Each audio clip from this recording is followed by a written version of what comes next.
नमस्ते बहनों, प्रजात academy MP में आपका स्वागत है। कैसी हैं आप सब? उम्मीद करते हैं आप सब अच्छी होंगी और लगातार अपनी पढ़ाई कर रही होंगी। आज हो गई 3 तारीख की सुबह की शिफ्ट तक जो अब तक क्वेश्चन पूछे गए हैं उनमें आज हम देखेंगे दहेज प्रतिषेध अधिनियम के और शिक्षा के अधिकार अधिनियम से।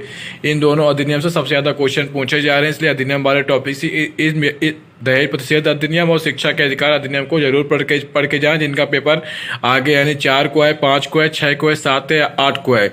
इस वीडियो को पूरा देखिएगा। अगर आप चैनल में पहली बार, चैनल को सब्सक्राइब कर लीजिए। प्रजात एकेडमी एमपी को वीडियो को लाइक कीजिएगा और कमेंट करके बताइएगा कि वीडियो कैसी लगी और कमेंट में ये बताइए कि आपका पेपर किस तारीख को है। चलिए शुरू करते हैं आज के वीडियो को। क्वेश्चन नंबर 1 से सबसे पहले देखेंगे दहेज प्रतिषेध अधिनियम के सवाल को। वीडियो को दहेज प्रतिषेध अधिनियम से संबंधित महत्वपूर्ण 30 क्वेश्चन को। पहला सवाल देखिए, प्रश्न नंबर 1, दहेज प्रतिषेध अधिनियम किस वर्ष पारित किया गया था? 1951, 1961, 1971 या 1981? दहेज प्रतिषेध अधिनियम किस वर्ष पारित किया गया था? इसका आंसर होगा ऑप्शन बी, 1961। पीडीएफ अगर आपको चाहिए हो तो हमारे टेलीग्राम से जुड़ सकती है। आपको लास्ट में बताएंगे टेलीग्राम की लिंक कहां से मिलेगी आपको।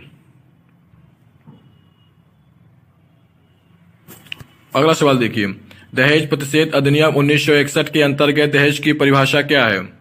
शादी के दौरान दी गई उपहार सामग्री, शादी से पहले या बाद में किसी पक्ष द्वारा दी गई कोई भी धन या संपत्ति, केवल नगद राशि, विवाह के दौरान माता पिता द्वारा दी गई संपत्ति। दहेज प्रतिषेध अधिनियम 1961 के अंतर्गत दहेज की परिभाषा है ऑप्शन बी, शादी के पहले या बाद में किसी पक्ष द्वारा दी गई कोई भी धन या संपत्ति।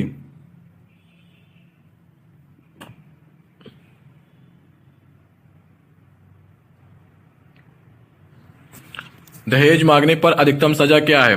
2 साल की सजा और 10,000 रुपए का जुर्माना, 5 साल की सजा और 15,000 रुपए का जुर्माना, 3 साल की सजा और 10,000 रुपए का जुर्माना, 6 महीने की सजा और 5,000 रुपए का जुर्माना। दहेज मांगने पर अधिकतम सजा का प्रावधान क्या है? ऑप्शन 3, 3 साल की सजा और 10,000 रुपए का जुर्माना। क्वेश्चन नंबर 4, दहेज प्रतिषेध अधिनियम किस धारा के तहत आता है? ऑप्शन 1 धारा 4, धारा 5 की धारा 6 की धारा 8? दहेज प्रतिषेध अधिनियम किस धारा के तहत आता है? धारा 4।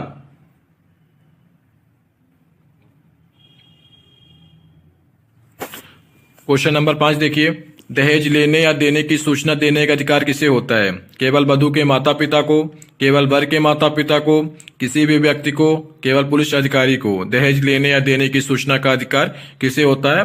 किसी भी व्यक्ति को होता है, यानी ऑप्शन सी होगा इसका आंसर।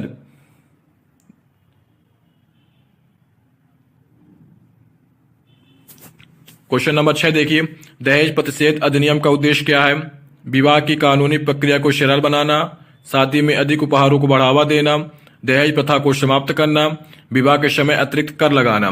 दहेज प्रतिषेध अधिनियम का उद्देश्य है ऑप्शन सी, दहेज प्रथा को समाप्त करना।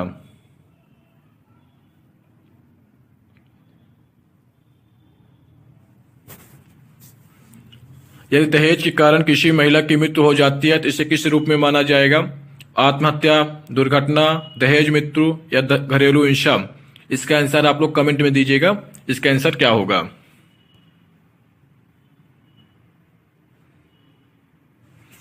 दहेज मृत्यु के मामले में सुनवाई किस अदालत में की जाती है? जिला न्यायालय में, कि उच्च न्यायालय में, कि मजिस्ट्रेट की अदालत में, कि सत्र न्यायालय में? दहेज मृत्यु के मामले में सुनवाई किस अदालत में की जाती है?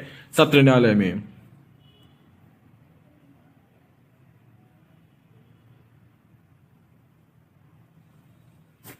क्वेश्चन नंबर 9 देखिए, दहेज प्रतिषेध अधिनियम के तहत किसे दोषी ठहराया जा सकता है? केवल वर को, केवल वधू को, वर वधू और उनके माता पिता को, वर या उसके परिवार के सदस्य को? दहेज प्रतिषेध अधिनियम के तहत वर या उसके परिवार के सदस्य को दोषी ठहराया जा सकता है, यानी ऑप्शन डी।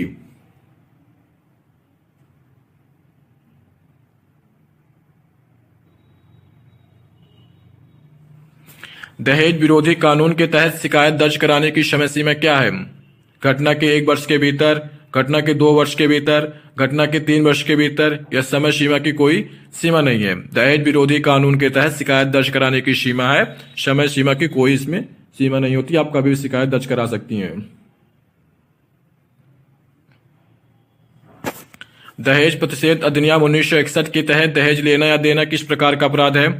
दीवानी अपराध, कि प्रशासनिक अपराध, कि आपराधिक अपराध, कि नैतिक अपराध? दहेज प्रतिषेध अधिनियम 1961 के तहत दहेज लेना या देना किस प्रकार का अपराध है? ऑप्शन 3 यानी आपराधिक अपराध।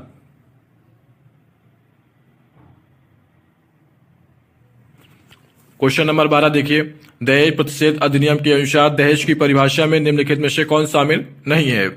नगद राशि, संपत्ति और आभूषण, की घरेलू उपकरण, के व्यक्तिगत सेवाएं? दहेज प्रतिषेध अधिनियम के अनुसार दहेज की परिभाषा में जो व्यक्तिगत सेवाएं होती हैं वो शामिल नहीं होती।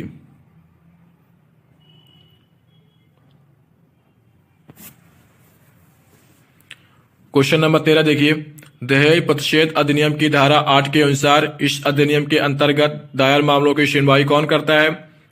पुलिस अधिकारी, सत्र न्यायालय, की प्रथम श्रेणी का मजिस्ट्रेट, की ग्राम पंचायत? इसकी सुनवाई का अधिकार होता है ऑप्शन सी यानी प्रथम श्रेणी के मजिस्ट्रेट को। आप लोग चैनल को सब्सक्राइब जरूर कर लीजिएगा और अपने दोस्तों के पास भी शेयर करिएगा इस वीडियो को।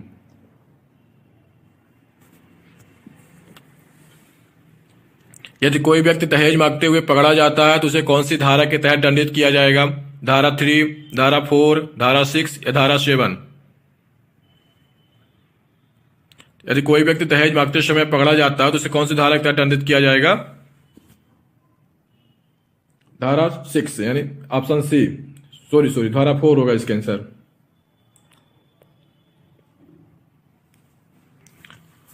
क्वेश्चन नंबर 15 देखिए, दहेज मृत्यु के मामले में दहेज मृत्यु साबित करने के लिए विवाह के कितने समय के भीतर महिला की मृत्यु होनी चाहिए? दहेज मृत्यु के मामले में दहेज मृत्यु को साबित करने के लिए विवाह के कितने समय के भीतर महिला की मृत्यु होनी चाहिए? 1 वर्ष, 3 वर्ष, 5 वर्ष यानी 7 वर्ष? इसका ऑप्शन होगा आंसर डी, 7 वर्ष। क्वेश्चन नंबर 16 देखिए, दहेज प्रतिषेध अधिनियम किसके अधिकारों की रक्षा के लिए बनाया गया है? पुरुषों के, कि महिलाओं के, कि बच्चों के, कि बुजुर्गों के? दहेज प्रतिषेध अधिनियम किसके अधिकारों की रक्षा के लिए बनाया गया है? ऑप्शन बी यानी महिलाओं के।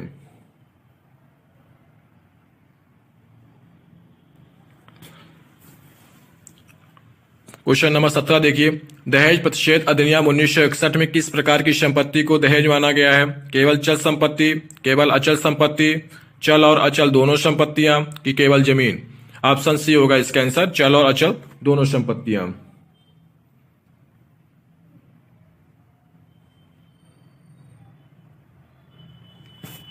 यदि कोई व्यक्ति दहेज लेने के बावजूद उसे लौटाने से इंकार करता है तो उसे किस धारा के तहत कार्यवाही की जाएगी? यदि कोई व्यक्ति दहेज लेने के बावजूद उसे लौटाने से इंकार करता है तो कौन सी धारा के तहत कार्यवाही की जाती है?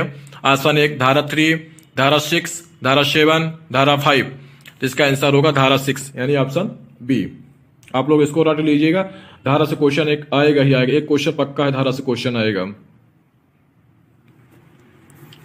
दहेज प्रतिषेध अधिनियम लागू कराने की जिम्मेदारी किसकी होती है? पंचायत समिति की, कि महिला आयोग की, कि पुलिस और न्यायालय की, कि जिला प्रशासन की? दहेज प्रतिषेध अधिनियम लागू कराने की जिम्मेदारी किसकी होती है?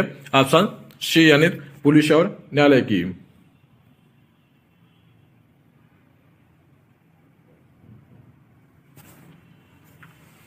दहेज प्रतिषेध अधिनियम के तहत किन परिस्थितियों में दहेज की मांग की सजा नहीं दी जा सकती?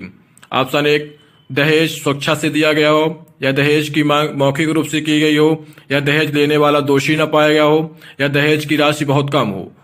इसका आंसर होगा ऑप्शन 3 यानी दहेज लेने वाला दोषी न पाया गया हो।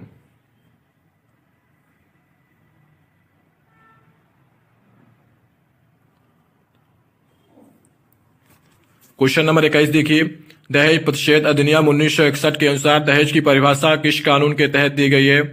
भारतीय दंड संहिता यानी आईपीसी, हिंदू विवाह अधिनियम, मुस्लिम विवाह अधिनियम, कि दहेज प्रतिषेध अधिनियम? दहेज प्रतिषेध अधिनियम 1961 के अनुसार दहेज की परिभाषा किस कानून के तहत दी गई है? इसका आंसर होगा ऑप्शन डी दहेज प्रतिषेध अधिनियम।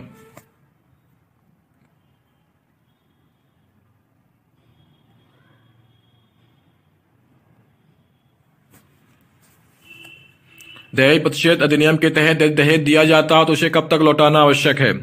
विवाह के 1 महीने के भीतर, विवाह के 6 महीने के भीतर, विवाह के 3 महीने के भीतर, या ऑप्शन डी तुरंत?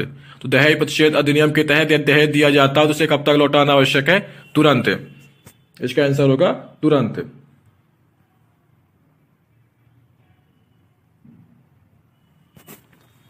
क्वेश्चन नंबर 23 देखिए, यदि दहेज दहेज प्रतिषेध अधिनियम 1961 की किस धारा में दहेज का विज्ञापन करने पर प्रतिबंध लगाया गया है? धारा 3, धारा 41, धारा 5, धारा 8A। तो इसका आंसर होगा धारा 4A।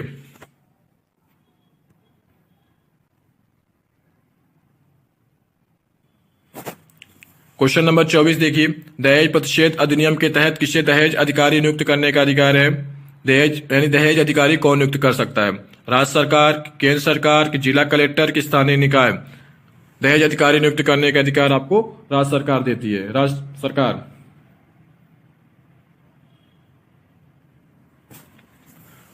क्वेश्चन नंबर 25 देखिए, दहेज प्रतिषेध अधिनियम के तहत अपराध की रिपोर्ट कौन कर सकता है? केवल पीड़ित महिला, केवल पुलिस अधिकारी, पीड़ित महिला का परिवार, या कोई भी व्यक्ति, केवल न्यायालय? दहेज प्रतिषेध अधिनियम के तहत अपराध की रिपोर्ट पीड़ित महिला या परिवार को कोई भी व्यक्ति कर सकता है, ऑप्शन सी।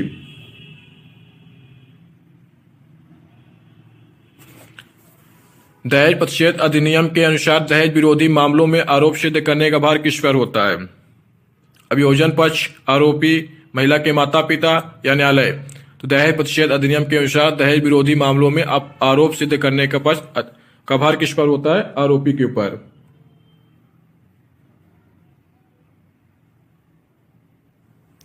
क्वेश्चन नंबर 27 देखिए, दहेज प्रतिषेध अधिनियम के तहत दहेज मृत्यु की रिपोर्टिंग किसके लिए अनिवार्य है? महिला आयोग के लिए, कि ग्राम पंचायत के लिए, कि पुलिस अधिकारी के लिए, कि विवाह रजिस्टर के लिए? इसका आंसर होगा दहेज प्रतिषेध अधिनियम के तहत दहेज मृत्यु की रिपोर्टिंग किसके लिए अनिवार्य है? पुलिस अधिकारी के लिए।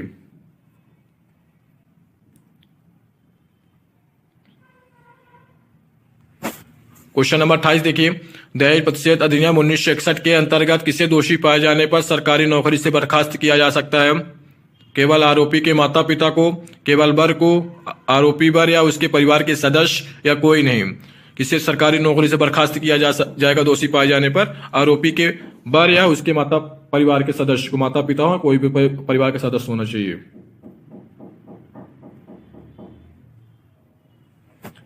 यदि कोई व्यक्ति दहेज प्रतिषेध अधिनियम का उल्लंघन करता है तो उसकी अपील कहाँ की जा सकती है? पंचायत समिति में, सत्र न्यायालय में, उच्च न्यायालय में, कि लोक अदालत में? यदि कोई व्यक्ति दहेज प्रतिषेध अधिनियम का उल्लंघन करता है तो उसकी अपील कहाँ की जा सकती है? उच्च न्यायालय में।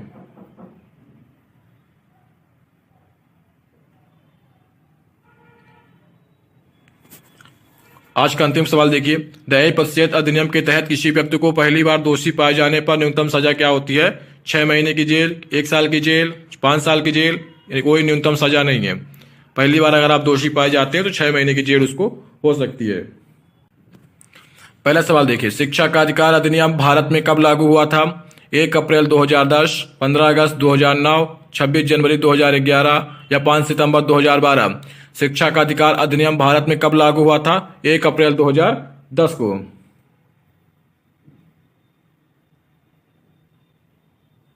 अगला सवाल देखिए, शिक्षा का अधिकार अधिनियम किस आयु वर्ग के बच्चों के लिए अनिवार्य और मुक्त शिक्षा का प्रावधान करता है? 3 से 14 वर्ष, 6 से 14 वर्ष, 10 से 18 वर्ष, या 5 से 16 वर्ष? शिक्षा का अधिकार अधिनियम किस आयु वर्ग के बच्चों के लिए अनिवार्य और मुक्त शिक्षा का प्रावधान करता है? ऑप्शन बी, 6 से 14 वर्ष।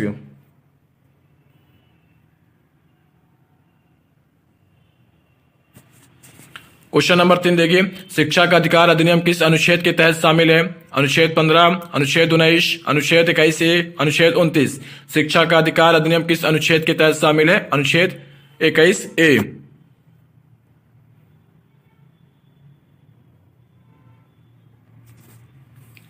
क्वेश्चन नंबर 4 देखिए, शिक्षा का अधिकार अधिनियम के तहत न्यूनतम कितने प्रतिशत सीटें निजी स्कूलों को वंचित वर्ग के बच्चों के लिए आरक्षित करनी होगी? 10%, 15%, 20%, या 25%? शिक्षा का अधिकार अधिनियम के तहत न्यूनतम कितने प्रतिशत सीटों निजी स्कूलों को वंचित वर्ग के लिए बच्चों के लिए आरक्षित रखनी होगी? इसका आंसर है आपका ऑप्शन डी, यानी 25%।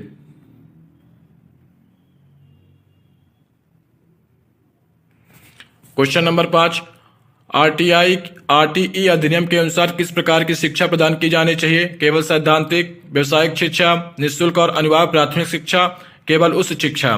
इसका ऑप्शन होगा आंसर सी, निःशुल्क और अनिवार्य प्राथमिक शिक्षा।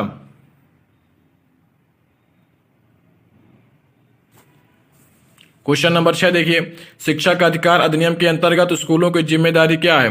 हर बच्चे का नामांकन और उपस्थिति सुनिश्चित कराना, केवल परीक्षा कराना, फीस बढ़ाना, केवल अच्छे छात्रों को दाखिला देना। शिक्षा का अधिकार अधिनियम के अंतर्गत स्कूलों की जिम्मेदारी है हर बच्चे का नामांकन और उपस्थिति को सुनिश्चित करना, यानी ऑप्शन 1। क्वेश्चन नंबर 7 देखिए, आरटीई अधिनियम के अनुसार स्कूलों में शिक्षकों के लिए न्यूनतम योग्यता कौन निर्धारित करता है? राज्य सरकार, केंद्र सरकार, न्यायालय या निजी संस्थान? आरटीई अधिनियम के अनुसार स्कूलों में शिक्षकों के लिए न्यूनतम योग्यता कौन निर्धारित करता है? ऑप्शन बी, केंद्र सरकार।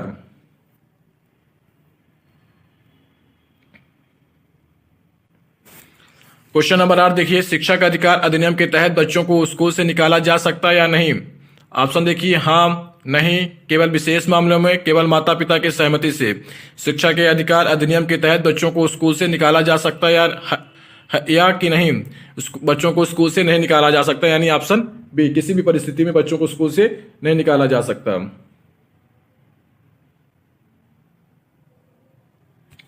क्वेश्चन नंबर 9 देखिए, शिक्षा का अधिकार अधिनियम के तहत स्कूलों में कौन से बुनियादी ढांचे आवश्यक हैं? लाइब्रेरी और लैब, खेल का मैदान, स्वच्छ पेयजल और शौचालय या उपरोक्त सभी? शिक्षा के अधिकार अधिनियम के तहत स्कूल में कौन से बुनियादी ढांचे आवश्यक हैं? ये चारों। इसका आंसर होगा उपरोक्त सभी।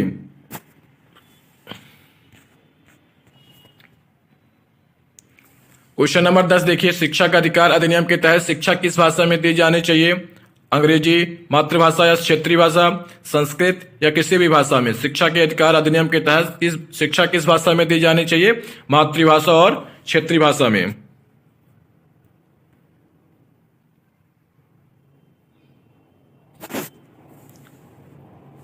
क्वेश्चन नंबर 11, शिक्षा का अधिकार अधिनियम के तहत बच्चों को किस कक्षा तक निःशुल्क शिक्षा का अधिकार है? कक्षा 5 तक, कक्षा 8 तक, कक्षा 10 तक या कक्षा 12 तक? कक्षा 8 तक बच्चों को निःशुल्क शिक्षा का अधिकार है, कक्षा 8 तक।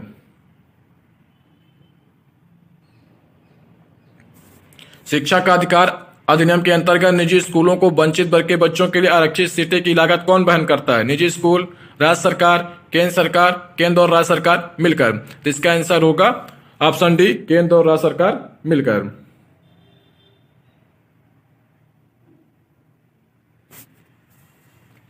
क्वेश्चन नंबर 13, आरटीई अधिनियम के अनुसार विद्यालयों में बच्चों के लिए कौन सा प्रमुख अधिकार सुनिश्चित किया गया है? केवल गणित और विज्ञान की शिक्षा, शिक्षकों से उचित व्यवहार, भेदभाव रहित और समान शिक्षा का अधिकार या केवल खेल कूद की सुविधा? तो इसका आंसर होगा भेदभाव रहित और समान शिक्षा का अधिकार, यानी option C.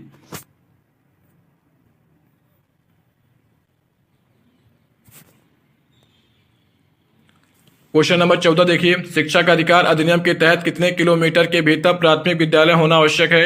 1 kilometre, 3 kilometre, 5 kilometre या 10 किलोमीटर? शिक्षा के अधिकार अधिनियम के तहत कितने किलोमीटर के भीतर प्राथमिक विद्यालय होना आवश्यक है? 1 किलोमीटर के अंदर प्राथमिक विद्यालय होना चाहिए। क्वेश्चन नंबर 15, आरटीई अधिनियम के तहत किस संगठन को यह सुनिश्चित करने की जिम्मेदारी दी गई है कि हर बच्चे को शिक्षा मिले? केवल केंद्र सरकार, केवल स्कूल प्रबंधन, स्थानीय प्राधिकरण और राज्य सरकार या निजी संगठन?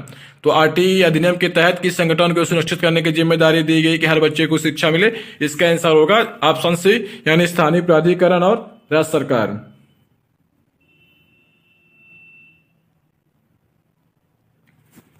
आरटीई अधिनियम के तहत स्कूलों में एक शिक्षक के लिए अधिकतम कितने छात्रों का अनुपात होना चाहिए, यानी प्राथमिक स्तर पर? 1:20, 1:30, 1:40, 1:50?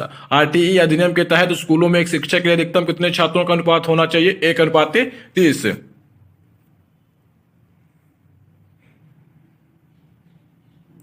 क्वेश्चन नंबर 17 देखिए, शिक्षा का अधिकार अधिनियम के अनुसार शिक्षा के दौरान बच्चों को किस प्रकार के दंड दिए जा सकते हैं? शारीरिक दंड, मानसिक दंड, किसी भी प्रकार का दंड नहीं या आर्थिक दंड? शिक्षा के अधिकार अधिनियम के अनुसार शिक्षा के दौरान बच्चों को किसी भी प्रकार का दंड नहीं दिया जा सकता। इसका आंसर होगा किसी भी प्रकार का दंड नहीं दिया जा सकता, यानी ऑप्शन सी।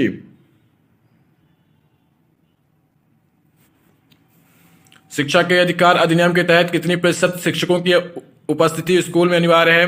50%, 60%, 75% या 90%? शिक्षा का अधिकार अधिनियम के तहत कितने प्रतिशत शिक्षकों की उपस्थिति स्कूल में अनिवार्य है? इसका आंसर होगा ऑप्शन डी, 90%।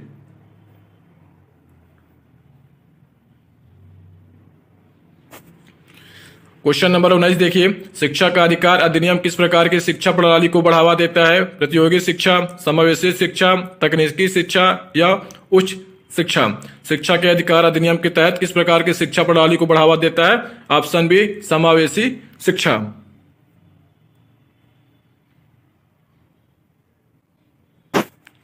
क्वेश्चन नंबर 20 देखिए, आरटीई अधिनियम के तहत माता पिता या अभिभावक की क्या जिम्मेदारी है? फीस भरना, बच्चों को स्कूल भेजना, स्कूल की गतिविधियों में हिस्सा लेना, बच्चों को शिक्षा के लिए प्रेरित करना। आरटीई अधिनियम के तहत माता पिता या अभिभावक की क्या जिम्मेदारी होती है? जो स्कूल में गतिविधियां हो रहे हैं बच्चों के साथ साथ आपको भी हिस्सा लेना है, यानी ऑप्शन सी। शिक्षा के अधिकार अधिनियम के तहत स्कूल प्रबंधन समिति में कितने प्रतिशत सदस्य अभिभावक या संरक्षक होते हैं? इसका आंसर आप लोग कमेंट बॉक्स में दीजिएगा, कमेंट करेगा 21 का 21 लिख दीजिएगा, उसके बाद जो ऑप्शन होगा वो लिख दीजिएगा। शिक्षा के अधिकार अधिनियम के तहत स्कूल प्रबंधन समिति में कितने प्रतिशत सदस्य अभिभावक या संरक्षक होते हैं?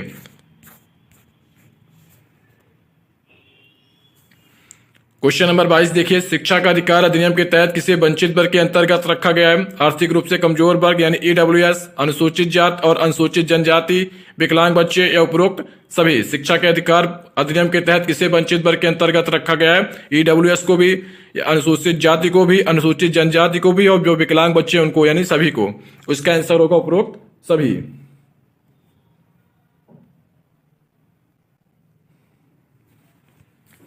क्वेश्चन नंबर 23 देखिए, शिक्षा के अधिकार अधिनियम के अनुसार किस उम्र के बच्चों को स्कूल में प्रवेश देने से मना नहीं किया जा सकता? 3 से 6 वर्ष, 6 से 14 वर्ष, 14 से 18 वर्ष, 18 से 21 वर्ष? शिक्षा के अधिकार अधिनियम के अनुसार किस उम्र के बच्चों को स्कूल में प्रवेश देने से मना नहीं किया जा सकता? 6 से 14 वर्ष के बच्चों को स्कूल में प्रवेश देने से मना नहीं किया जा सकता, यानी ऑप्शन बी।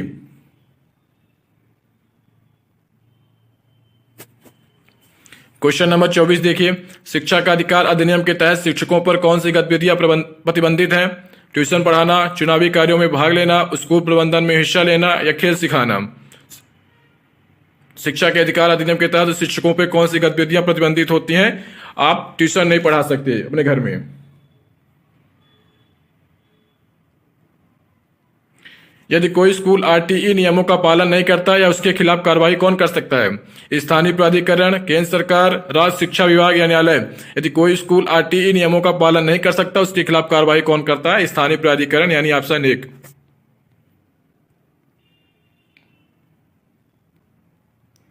क्वेश्चन नंबर 26 देखिए, शिक्षा का अधिकार अधिनियम के तहत कितने वर्ष तक के बच्चों के लिए स्कूल में दाखिला दिया जा सकता है भले उनके पहले स्कूल में पढ़ाई न की हो?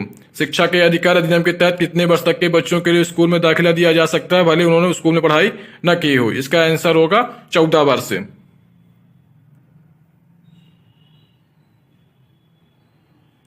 क्वेश्चन नंबर 27 देखिए, आरटीई अधिनियम के तहत बच्चों को किस प्रकार के मूल्यांकन प्रणाली से आंका जा सकता है? वार्षिक परीक्षा से, सतत और व्यापक मूल्यांकन से, साक्षात्कार से या मौखिक परीक्षा से? आरटीई अधिनियम के तहत बच्चों को किस प्रकार की मूल्यांकन प्रणाली से आंका जा सकता है? इसका आंसर होगा ऑप्शन बी, सतत और मूल्यांकन प्रक्रिया के माध्यम से बच्चों को आंका जा सकता है। क्वेश्चन नंबर 28 देखिए, आरटीई के अनुसार प्राथमिक स्तर पर शिक्षकों के प्रशिक्षण की न्यूनतम योग्यता किसके द्वारा निर्धारित की जा सकती है? राज्य शिक्षा बोर्ड के द्वारा, राष्ट्रीय अध्यापक शिक्षा परिषद यानी एनसीटीई के माध्यम से, स्कूल प्रबंधन समिति या केंद्रीय माध्यमिक शिक्षा बोर्ड यानी सीबीएसई के माध्यम से?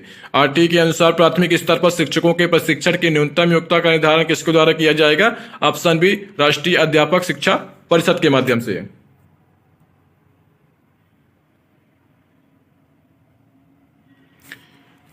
आज का दूसरा लास्ट क्वेश्चन देखिए, शिक्षा का अधिकार अधिनियम के तहत विद्यालयों को न्यूनतम कितने कार्य दिवस पूरे करने आवश्यक हैं? 180 दिन, 200 दिन, 220 दिन या 240 दिन? शिक्षा के अधिकार अधिनियम के तहत विद्यालयों को न्यूनतम 200 दिन तक कार्य दिवस पूरे करना आवश्यक है, यानी ऑप्शन बी।